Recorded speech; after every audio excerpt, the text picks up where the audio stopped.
Baik pemirsa, kita kembali dalam program tamu kita dengan tamu yang sangat istimewa. Beliau praktisi dari bisnis yang insya Allah akan mengajak kita untuk berbisnis dengan cara Allah. Ada Ustadz Yudi Faisal dan juga Ustadz Sasongko Jati. Nah, kali ini tentu Anda penasaran ketika beliau menawarkan sebuah konsep berbisnis dengan cara Allah. Bagaimana teknis ataupun gambaran nyata dari apa yang beliau tawarkan ini. Nah, tentu kita penasaran, Ustadz. Terkadang kan apa ya iya gitu kan, ada pertanyaan yang seperti itu, bahkan meskipun mereka adalah saudara kita yang seiman gitu kan, apa ya iya bisa. Nah, mungkin Ustaz bisa menggambarkan secara teknis nyatanya itu seperti apa gitu. Oke. Pertama, tatkala orang berhutang, pertama yang berhutang apa dulu agunannya. Berhutang karena faktor cicilan motor, mobil atau properti. Contoh kita ambil kasus properti. Biasanya orang punya hutang itu tidak hanya satu barang. Taruhlah dia hutang kartu kredit, kartu ini. Nah, saya ngambil yang pokok dulu, taruhlah properti. Syarat ngeberesin masalah harus jual aset dulu. Kenapa? Potong dulu dosa. Karena dosa riba jeleknya Pak, itu online 24 jam. Anda jalan, Anda tidur, Anda ngapain, itu dia jalan. Dan dia kalau nggak dilunasin, nggak dipotong ribanya, itu ngebentuk. Itu jeleknya. Dan ngebentuk ini berupa orang nantinya. Jadi yang nipu ini, nipu A, nipu D, mereka hadir karena salah satu faktor dosa riba. Jadi sekali lagi, bicara bahasa, maaf kalau kasar ngomong sial gitu. Karena dia banyak duluan keburukan daripada kebaikan. Nah, biar tatkala keburukan ini mobilnya mobil BMW, kebaikan kita baru mobil Kijang. Kan nggak bisa nyusul-nyusul. Nah, caranya ada potong dulu. Yang online-online tadi, salah satunya riba. Salah satu alternatifnya harus jual. Kita putus deh. Lebih baik kita nggak punya apa, tapi dekat sama Allah, disayang Allah. Itu yang penting. Allah nanti kalau sudah hidup kita bagus lagi, tobat lagi, Allah kasih berkah, bisa beli kok mobil. Nah, pertama cara strateginya, taruhlah umpamakan kita properti punya 350 juta. Agunan di bank 250 juta. Yang menjadi masalah di masyarakat adalah tatkala mau jual kebanyakan nggak ikhlas. Dengan cara apa nggak ikhlas itu?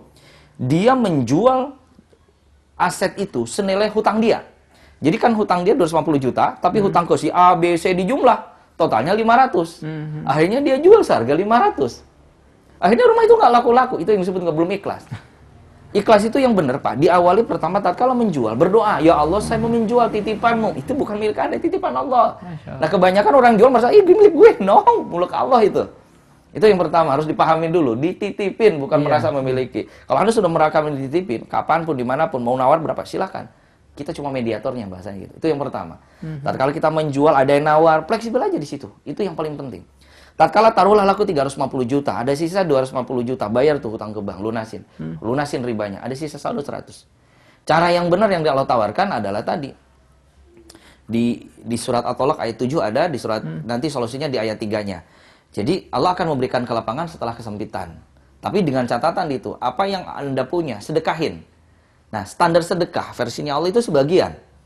Pertama adalah tatkala punya uang 100 juta, kan kita minta pertolongan Allah, bukan bank lagi. Kasih ke Allah 50 juta. Tapi bicara kita memberikan 50 juta sebagian, itu bicara kita ngelawan setan luar biasa. Makanya harus punya pendamping, coach, dan benar-benar harus komitmen yang kuat. Karena dalam prakteknya, Anda mau ke panti, mau kemana, waduh dahsyat sekali. Saya bicara setan itu marketing profesional, Pak. Jadi mereka punya grade-grade cara menggoda manusia. Kalau enggak, kita dihabisin terus. Nah, separuhnya 50, terserah mau digunakan beli kontrakan, modal usaha silakan. Dimarahin, ditagih nggak apa-apa. Semakin Anda dimarahin, semakin banyak istighfar. Di situ proses pembersihan dosa luar biasa. Jangan takut ditagih debt collector, rentenir, mereka manusia. Mereka hadir atas dosa-dosa kita. Jadi terima aja, jangan ditolak. Dikejar debt collector, tunggu aja di rumah, nggak usah khawatir. Itu adalah proses pembersihan dosa. Dan itu datang mereka atas izin Allah. Nah, tatkala kita datang 50 juta kepada Allah, Allah sebut janjinya surat Al-An'am ayat 60, Bismillahirrahmanirrahim, man jabil hasanati falahu asram salihah. Barang siapa yang berbuat Allah ganti 10 kali lipat di situ. 50 juta menghadirkan berapa? 500 juta. 500 juta hutang tadi berapa? Ketutup tuh. Sisa berapa? Saldokan lagi, invest lagi ke Allah dengan sedekah. Semakin besar sedekah, Allah mendatangkan malaikat-malaikat menghadirkan, ketemu klien-klien besar, itu bisnis kita jadi besar. Itu yang disebut berbisnis dengan Allah. Dan itu Allah nawarkan. Bahkan sebagai penutup, kalau masih ngeyel malas-malas sedekah di surat Al-Munafikun ayat 10 ini. Dikatakan di situ, infakkanlah sebagian harta kamu sebelum datang kematian di antara kamu sekalian. Hingga mereka berkata menyesal, ya Tuhansku, sekiranya engkau menunda kematianku sedikit waktu lagi, aku dapat bersedekah dan aku termasuk orang yang soleh. Telat kata Allah. Kemarin 60 tahun ngapain aja di dunia? Kenapa nggak pernah buka petunjuk? Seperti itu gambarannya. Jadi, nah, di komunitas inilah yang kita selalu meng-coach orang mempraktekkan ilmu-ilmu sedekah. Kita ada masjid di sini, kita patungan, jebret, kita bangun. Berapa miliar, berapa ratus, kita patungan. Kebetulan kita lagi bangun masjid, 7, panti, ponpes, masjid yang kita bangun. Jadi kita, kalau mau sukses gampang Pak, mau naikkan omset gampang. Persibukkanlah Anda dengan pembangunan masjid, persibukkan diri Anda dengan urusan Allah. Allah nanti yang menaikkan omset. Kerja tetap, tapi Allah yang mempermudah pekerjaan kita. Dengan kita menguruskan Allah tadi. Subhanallah. Baik, kita beralih ke Ustadz Sasok Haji ini. Dari teknis sudah dijelaskan oleh beliau gitu kan. Nah, Ustadz sendiri banyak sekali berinteraksi dengan pelaku-pelaku bisnis gitu kan. Nah, dari apa yang disampaikan oleh beliau, itu bagaimana praktek nyatanya yang mereka, teman-teman dari pelaku bisnis itu apakah benar-benar bisa menemukan dari yang sudah disampaikan oleh Ustadz Yudi Faisal? Ya, tepat sekali. Ya memang dari saya mungkin nggak terlalu nggak perlu cerita ke yang teman-teman yang lain juga. Akhirnya komunitas ini kan kita udah saling mengingatkan. Kita punya namanya di WA group itu. Jadi Ustadz Yudi sudah pasti kalau untuk yang sholat fardu itu tepat waktu di masjid itu kita sudah dengan mengawali jalanin itu dulu deh. Itu 40 hari kita awalnya saya juga ini juga perjuangan juga tuh. Oh, iya. Ngeset agenda meeting, agenda dengan pertemuan dengan nasabah segala macam. Nah, ternyata setelah 40 hari itu justru menjadi kebutuhan. Dan luar biasa. Itu min haitsu la yahtasib itu benar-benar ada gitu loh. Jadi kita awalnya nggak seperti apa yang kita bayangkan, malah justru lebih dasar lagi. Tadi intinya kita menyibukkan diri dengan urusan Allah. Allah sudah luar biasa itu. Baik, disebutkan tadi bahwasanya anggota dari PPMI sendiri kan itu sudah mulai banyak ya. Betul. Baik yang online maupun secara langsung bertatap muka ini kan. Nah, itu mungkin ada beberapa kegiatan-kegiatan yang itu juga merupakan aplikasi dari apa yang sudah disampaikan oleh Ustadz Yudi Faisal. Betul. Jadi kita salah satunya lestarikan masjidku. Oh gitu. Masjidku. Jadi kita tadi untuk menggugah supaya kita sholat tepat waktu. Salah satunya kita juga menjadi pelopor bagaimana orang lain juga mempunyai ritme kehidupan yang tepat waktu juga dan memakmurkan masjid. Karena saat ini bangun masjid itu gampang fisik. Tetapi ngisinya. Nah, ini kita buat tablik akbar di situ. Bahkan nanti kalau itu masjid memang secara pengurusannya misalnya pun secara konsumsi segala macam itu keberatan, kita siapin semuanya. Pengusaha siap. Bahkan kita datang dengan jamaah, nanti tinggal diundang, datang kita berikan ilmunya, pengetahuannya. Satu itu. Kemudian kita juga langsung sedekahnya kita dengan teman-teman langsung kita mau baksos kemana nih. Nah, kita siapin, kita broadcast, kita kebutuhannya apa, teman-teman dengan sendirinya tuh langsung. Tadi bukan hanya untuk anggota saja ya itu ya. Bukan, justru kita malah keluar anggota ini untuk ibaratnya menyalurkan nih. Apa tadi yang kita mau namanya sedekah, apa itu namanya kita mau berinfak. Total di situ lah, pol-polan yuk di situ.